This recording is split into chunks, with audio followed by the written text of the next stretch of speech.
Hey, this is Dr. Scatless, and you're now tuned into MD Fem. I am with Isabel Castro, one of my lifelong friends, Dr. Lubna Chowdhury, and Dr. Kimberly Works, and we're having a special episode on self-care is healthcare. Hey, everybody. Hello. Hey. Hello. We're actually in New York City together, and Lubna's in Houston, and Kim is in Atlanta. So representing from coast to coast. Hello, okay. And so we're gonna do this special edition because I think that people kind of underplay the importance of taking care of yourself, right? We always think, oh, you're doing, getting a facial, you're doing your hair. How does that really impact your health? It actually really impacts a lot of different components of your health, and so we're gonna have that conversation. So I want to welcome Isabel Castro one more time, and she's going to take over. How you doing? Good. Okay, so you do my facials. Yes. So I'm an esthetician, Yes. but one of my main goals when it comes to my practice is not just doing facials. It's about educating my clients. It's being able to have them understand what to use, what not to use, and what to do in their regimen.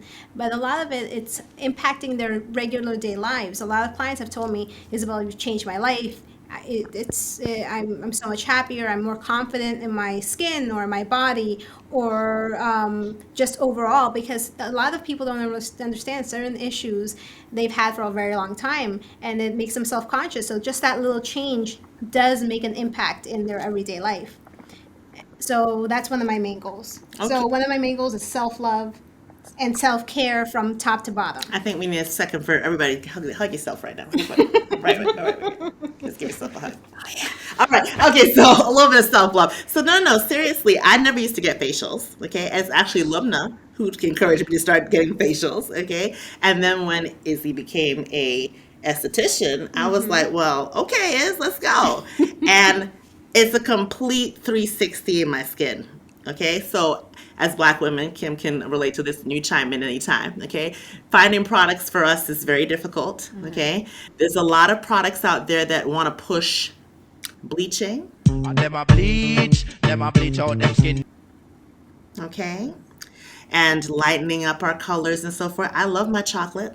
I don't want my chocolate to change, okay? And so I was really conscious about those kinds of things. And I think one of the wonderful things that you were really pushing for me was like no retinol based products at all, okay? Which I thought was great I because detest them. you did. I always get all my clients off of retinols. Yeah. And I have found a huge pattern, unfortunately, that patients go to dermatologists or sometimes other estheticians that don't know, especially women of color, how to take care of their skin, and they push retinols. And the effects of retinols, it's thinning of the skin, pinkish hue, and sensitivity. And I've seen clients, I'm like, are you using retinols? How do you know? Because the signs are there. So I take them off of it, and I actually try to go, well, Chris knows, I try to do everything as natural as possible. Right. So one of the huge things too is retinols, if you're trying to get pregnant, it's a no-go, right? And, I'm over 35, right? And in a serious relationship, not that we're trying at all, but anyhow, but saying, if I want to, you'd have to be off of it for a certain period of time. That would delay everything else. You don't want to have to deal with that issue either. So, and they're very, very harsh. I don't know if anybody else has been on a retinol-based program, but when I was like younger and I had like acne, it was brutal. I don't ever want to use those things again. So if you can get off of a retinol-based product, some people have really bad acne, like really horrible acne, and they need to have a clinically prescribed dermatologist, Yes. assisted therapy. That's different. However, you should really stress to your dermatologist, hey, I would like to try to avoid this product if I can. Yeah, you're talking If I about So can. what about low dose retinols for wrinkle prevention, like around the eyes a little bit, that kind of stuff? Not like full like for acne and stuff, but more for wrinkle prevention. There's good substitutes that do exactly the same as retinols without any side effect. So one of the things I had discovered, and that's what I started having all my clients use, including Chris, is Baka Chol Oil. So Baka Chol is a plant-based retinol. It does everything else. So it does hyperpigmentation, wrinkles, anti-aging, hydration, and it does not have the side effects of the pinkish, flaking, dryness, that retinols normally do. So a lot of clients have been using it and they love it. There's a company called Baka Chol Botanicals that they have an oil, a cleanser, they have all of it, and it's very nice and not aggressive at all. And you see Okay. the results. You can get it on Amazon, guys.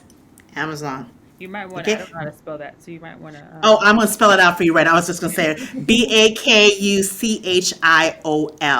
Baka Chol Oil. Okay. Man, change my life. First of all, let me just say for the people out there, because everybody always messaging in the DMs to MD Fem and all kind of crazy things about my hair, about skin. What are you using? What are you doing? Blah, blah, blah. How are you losing so much weight? XYZ, all these things. Okay. I'm 42 years old. Do I look 42 years old? Thank you. Baka Chol. Yes. Thank you so much. That was one of the first steps that you started Yeah, changing. no, Yeah. no. So one of my big issues was hyperpigmentation.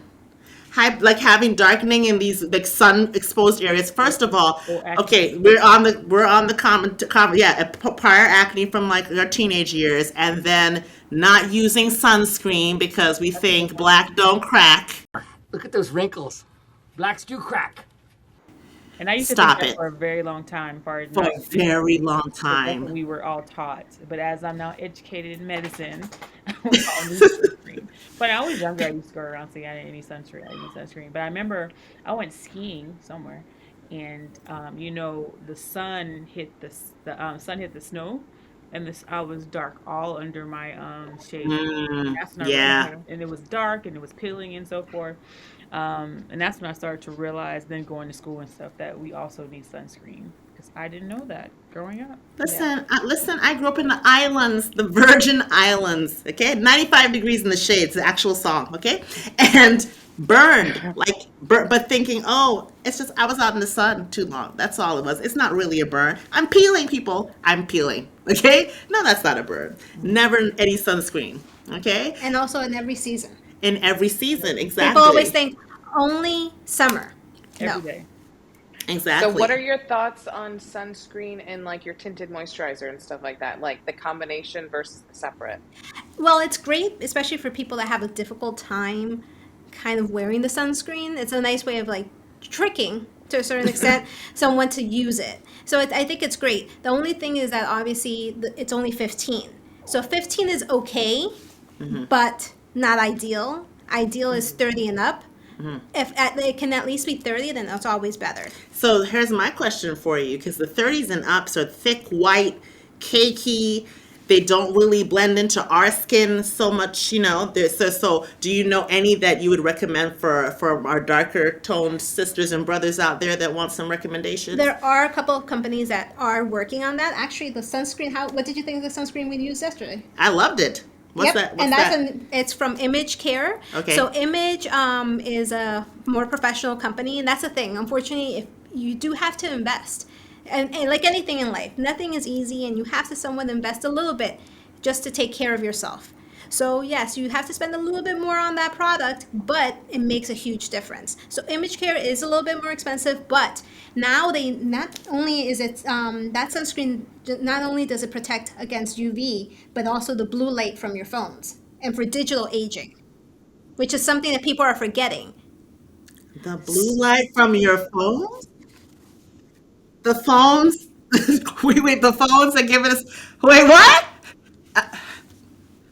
I'm sorry. Go ahead, guys. I'm just having a little mini pack check. Go ahead. Yes. I just want to get it right. The black girl sunscreen is what I use. Just let your soul go. That doesn't give you that chalky. That's the actual name of it.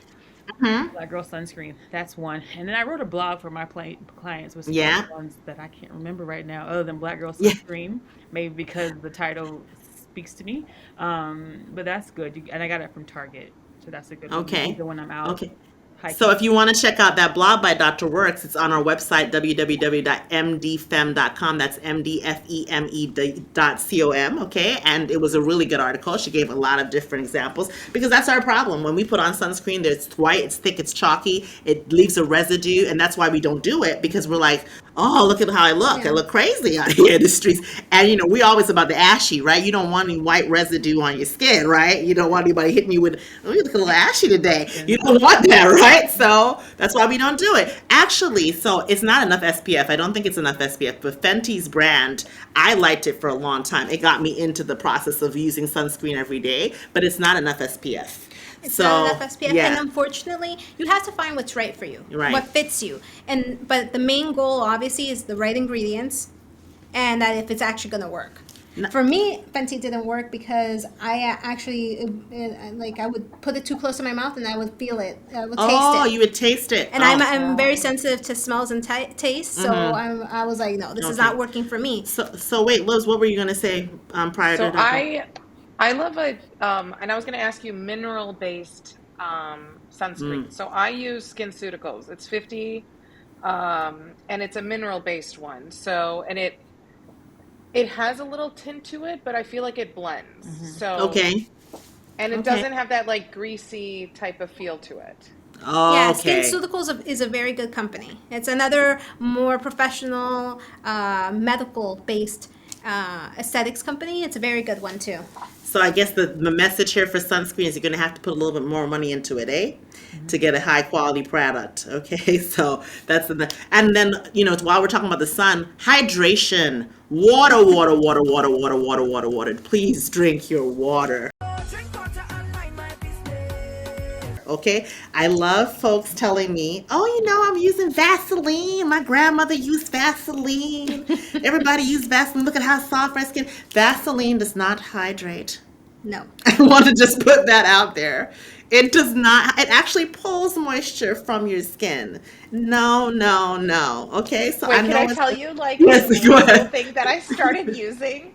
I'm like, Okay. so I rediscovered Nivea, Yeah. Mm-hmm. but it has to say on the back from Germany, not from Mexico. There's a difference because the Mexico ones add like the parabens and stuff. The Germany ones do not. Okay. So Big, it has big to difference. say Yeah. big difference. So it has to say like it even says on here imported from Germany. Well, there you go. So you want the Nivea from Germany. Don't know if we want that in that political climate, but all right, no problem. But yeah, no problem. I got it now. But Nivea's a good brand. Yeah, they're a good But brand. this has like been around for a long time. A long time. It's a good base, Look, yeah. she's got hers there too. See, It's a good base. it's a great brand. It works. It's just I was like paraben. So for the listeners who don't know, there's certain things you want to look for in your whatever you're using for creams, right? Parabens is a huge one, right? You don't want that in there. Okay. Another thing, sulfates. Sulfates is another thing we want to stay away from, guys. Okay. Things like Ambi and Nandi, just for my Caribbean listeners, these are the lighteners. Please stay away from them. Thank you. Okay. petroleum based. And petroleum based, exactly. The Vaselines. Okay. I know grandma did it and grandma's skin was beautiful. It's wonderful. No, we know better now. Let's move on. Okay. Stop. Please stop. Okay. Well, one of the things that people forget about hydration, well, especially for urban and especially in New York, one of the two biggest things I always remind clients when it comes to winter is the radiators tend to be a little bit too much sometimes. So I always tell people you need to have the right humidity in your room, in your apartment. Because people don't realize that you're in your apartment for a good amount of time if you're not at work. And that environment also can pull moisture from your skin. And then the other thing is, what happens in the winter? The salt.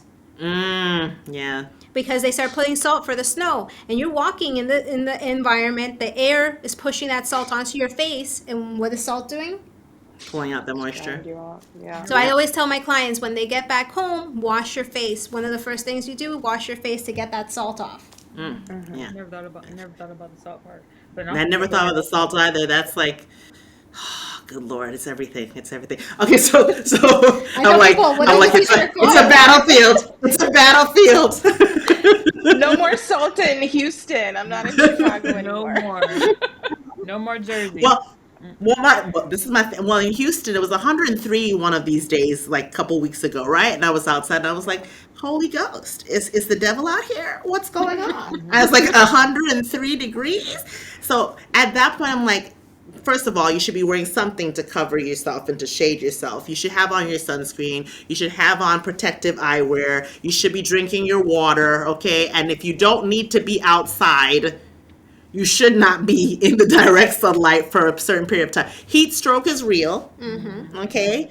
And let's not, but places like Houston have enough humidity in the air, right, that we're not going to feel it that quickly, right? But places like New Mexico, where I used to work, right, in these dry, arid environments, you're going to feel it a lot quicker, the desert. So you really want to be conscious of that. You're going hiking in Arizona or doing anything, you want to be real careful around now. The heat has gone to a whole nother level. I was like 103. Somebody's outside beating the devil because this ain't right. This ain't right. No, Jesus, no. I wasn't called to it. I went to the supermarket, came right back. I was like, No, get right in the house, right in the house. I was like, it's an oven. Anyhow, so let's move on to something else. I have another question for you because this is really huge for me. I see my sisters doing this all the time. Okay, we love our makeup. We love our makeup, right? Now, I personally am not a makeup wearer, but I have a lot of friends who are, okay? Is there any, like, big don'ts with makeup? Like, we should not be doing this. This is going to cause our skin to break out. This is going to cause, There are multiple don'ts. Okay, go ahead. Let's hit the big points, please. Let's hit the big points. Obviously, do not go to bed with your makeup. I mean, do not go to bed with your makeup, especially for clients that have acne issues, because it just becomes a feeding ground because you're not allowing oxygen to go into that tissue, and then it's just going to make that acne much more worse. The other thing is, I mean, it's really hard because people don't want to waste money buying so much makeup, but there is Expiration date. You have to stop using makeup at a certain time because, especially mascara, people don't realize that. Unfortunately, mascara, because it's going right on your eyelash and you're putting it back in, that mascara is a breeding ground too. So there's only so much time you can use that mascara. So I always recommend clients, so they don't feel like they're wasting money, buy the sample size, buy the smaller size. So that way you're not really wasting it because you're not throwing out a huge mascara. The other thing is washing your brushes. Say it again. Yeah. Washing your brushes. You need to wash your brushes at least once a week. If you are an avid That's makeup. awesome. I don't wear makeup often either. It's like, that's a lot. But you know how many times I go to buy some like I've seen it through college too. Like we weren't even conscious about, I guess, back then college and coming up. But like people's brushes that have on the blue from whatever and the blah blah, and then this white blah, and I'm like, wait. When was the last time you washed that brush? They're like really cool brush washers like on Amazon for like a few dollars that you can just like really clean your stuff really quickly and keep your stuff clean. Remember, breeding ground for bacteria. So I think the big picture is makeup can expire. Please clean your brushes. Don't go to sleep with it. Yes. And then the back to your makeup, what I learned one day on TikTok or something, I don't know. There's an expiration date on your makeup. It has like a 3 or a 6 or something. It's like weird. On your makeup and on your products. On your products, yeah. So that's something that I learned on TikTok or something. I don't wear makeup because what happens is that the moment you open the seal for your product or makeup, you're already introducing oxygen. So a lot of the ingredients will then degrade over time. So that's the problem that what we do. We keep a basket full in our bathroom of products that we've bought maybe 3 years ago, and we're like, we don't want to throw it away. It's like, you might as well throw it away because it's waste. It's already degraded. Whatever was good about it, it's gone. I think it's the cost that stops us, eh? Some of these things are very expensive, eh? Right? That you were. Yeah. Well, for me, I've never finished a bottle of any kind of makeup. I've never finished any makeup either, Kim. Don't feel bad. I bought that cat whatever amount the mascara. Yes. That thing is, I don't know. I threw that away like a couple days because it's like I have not worn this in like years, like pre-COVID, like saliva, and then they're like, and then they keep going with the dry one. kidding. And I go, wow, don't do that. Please stop doing that. Thank you so not much. good, not good. Thank I you so think much. Don't do that, please. this is very good because I'm gonna go and throw some makeup away because I don't use Yeah. it. So I just moved to a new place, yay! And I threw a lot of stuff out, and now we're having this conversation. I could throw a lot more out because I really don't wear the makeup at all. Especially I used to be into MAC. So I used a lot of MAC lipsticks. I could Listen throw to it me. away. I had a MAC foundation. I saw the other day. I was like, "Oh Jesus, is that cracks in the foundation?" I went, "You are done." I was like, "Jacked, throw it out. Do not use that." And there are people who will go, "This is still good. Don't you dare throw it out. Throw it So out." I tend to like hoard my eyeshadows. I don't know why. I don't know why. I have like a bag full of them. Because we're like, we're not gonna find that color ever again. I know. That's why I like hoard them. You buy one crazy color for like a particular outfit and a particular event, and then it's with you there for 3, 4 years, looking at you like, "Hey, how you doing? You gonna use me again?" No, I will not be using electric blue ever again. Thank you so much. What I do like with my makeup is the Fenty has this matte lip stick. Oh It yeah. looks like Hmm. a stiletto or something. It looks like a I don't know. I really like it. I had like five of those colors. So the Fenty one is nice. I the Dose of Colors is a brand, right? That has Oh the yes. matte version too. And that was the only, so I'm horrible in makeup because I don't wear it enough. And so it's gonna just go away real quick because I don't know how to maintain it. Do that. So if I'm going to an event, I'm like, Psh, this gotta last because I'm not reapplying nothing. Forget it. Okay. I'm not And so with me. and so I'm like, by the end of the event, I'm gonna look plain Jane if you don't have good quality makeup. So Dose of Colors was really good. They have a bronzer that's really good, and their matte lipstick, like that Berry Blast, that thing lasts all. I was like, this thing was like 6 hours, and this thing was still bright, like beautiful. I was like, what? I was like, good brand. Good brand. Had to throw it away because I had not worn it to go with the mask on and everything. So, but I'll buy another one. But it's okay to let go, guys. It's okay to let go. This is a cleansing process. Throw away the old makeup. Let's go on ahead and bring out the singing bowls and the Reiki and throw it out. Throw it out. And Okay. that brings me to the point about also removing your makeup, Oh, doing it properly, because especially right now, the fashion has been this whole contouring and Oh all yeah. these extra layers of makeup that people are doing, and it's actually not the greatest thing for your skin anyways. But then the problem is, and people are not washing it off properly, and they're not doing the right regimen, and what happens is it dries out your skin.